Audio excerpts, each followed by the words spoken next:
Assalamualaikum warahmatullahi wabarakatuh. Perkenalkan, nama saya Zainur Rahman dari kelas 12 IPA 2, nomor absen 35. Di sini saya akan melakukan ujian praktek mapel bahasa Indonesia mengenai analisis novel Ayah karya Andrea Hinata. Berikut analisis yang dapat saya sampaikan. Selamat menyaksikan. Jadi di sini saya akan menganalisis sebuah novel karya Andrea Hirata yang diterbitkan oleh Bentang Pustaka yang berjudulkan Ayah. Novel ini menceritakan perjuangan yang sangat besar seorang ayah kepada anaknya dan juga perjuangan cinta seorang laki-laki yang bernama Sabari kepada teman sekelas perempuannya ketika SMA yang bernamakan Marlena. Di bagian awal kita diperlihatkan bahwa Sabari mempunyai 3 teman yang bernama Ukun, Tamat, dan Toharun. Tak lupa dengan kekonyolannya. Di awal Sabari tidak suka dengan cinta, tapi ketika Marlena datang dan memberikan sebuah pensil, dan awal diperlihatkan bahwa Sabari memiliki 3 teman yang bernama Ukun, Tamat, dan Toharun.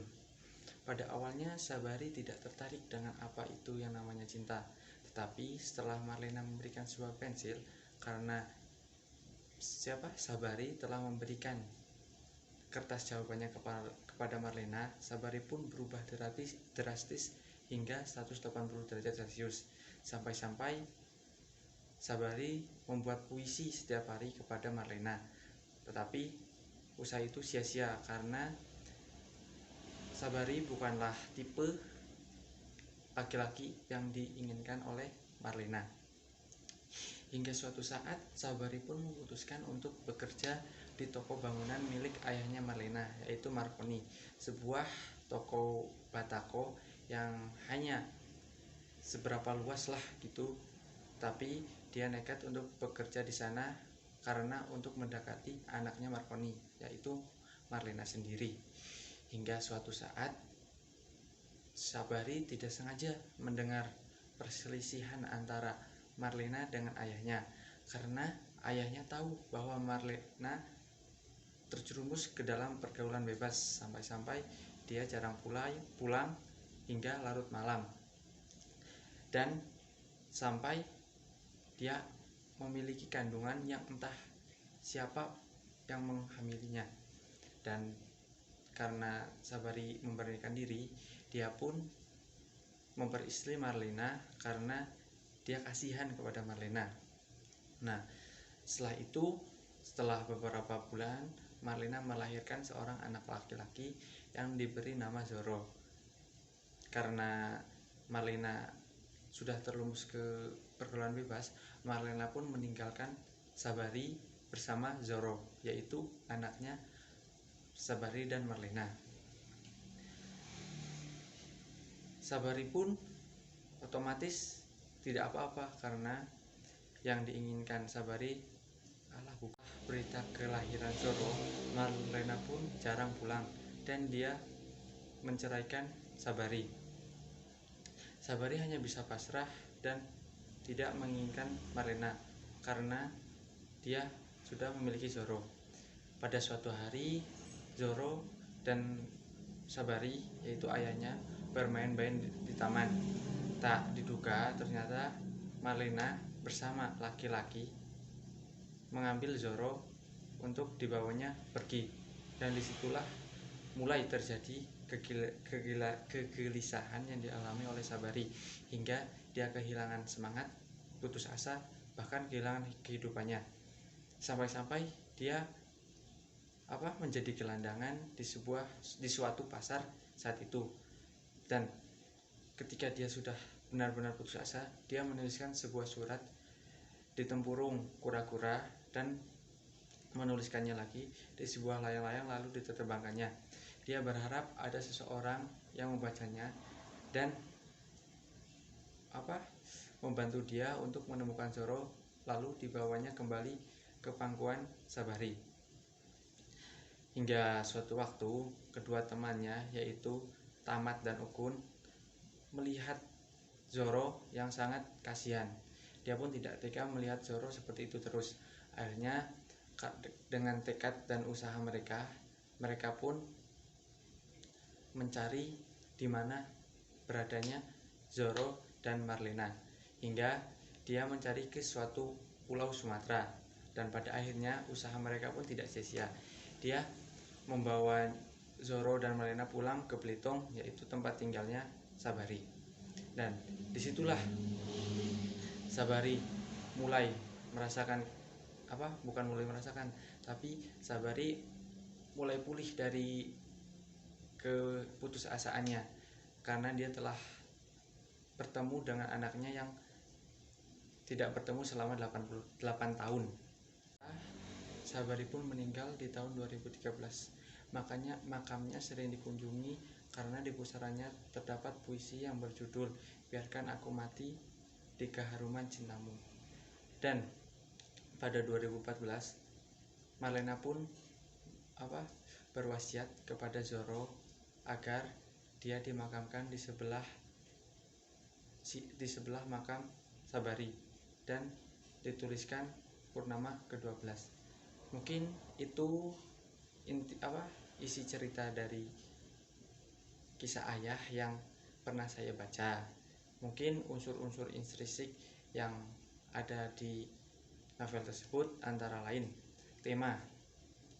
temanya yaitu romantis, karena menurut saya di situ berisi percintaan atau perjuangan seorang ayah kepada anaknya dan juga perjuangan seorang laki-laki kepada perempuan yang bernama Marlena.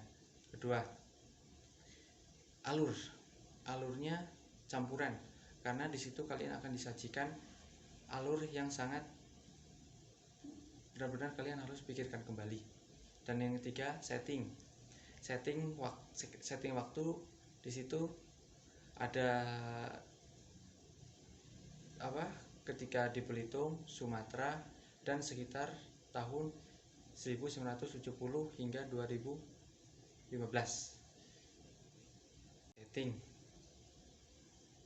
Setting di novel ini diambil di daerah Belitung, yaitu tempat lahirnya Andrea Hirata pada tahun 1970 hingga 2014.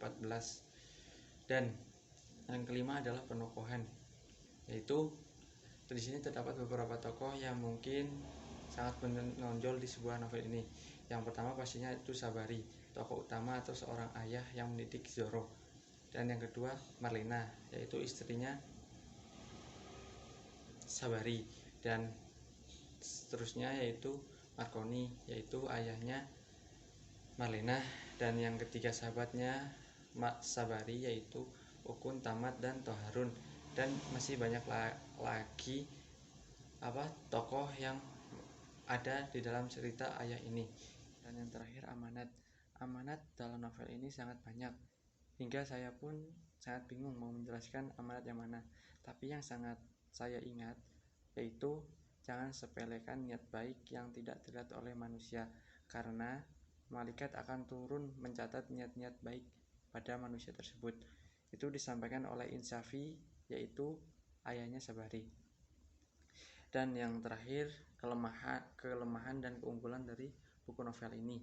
Keunggulan dari novel ini yang menurut saya yaitu karena novel ini dapat menghibur kita dengan kekonyolan-kekonyolan yang ada dalam cerita ini, seperti kekonyolan antara Sabari, Tamat, Ukun, dan Toharun. Dan yang kedua, novel ini sangat asik karena disajikan dengan berbagai peristiwa yang menarik. Dan selanjutnya, novel ini juga sangat membuat pembaca ketagihan dengan alur-alur yang akan disajikan pada bab berikutnya. Mungkin itu keunggulan yang dapat saya rangkum.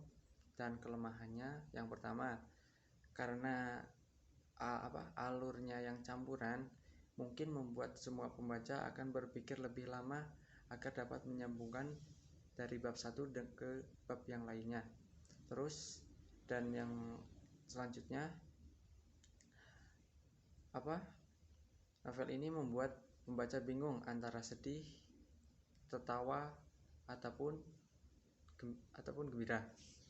Dan mungkin yang terakhir, yang membuat saya masih bertanya-tanya bagaimana cara sahabat Sahabari yaitu Ukun dan Tamat menemukan anaknya Sabari yaitu Zoro dan Marlena. Mungkin sekian analisis novel yang dapat saya sampaikan.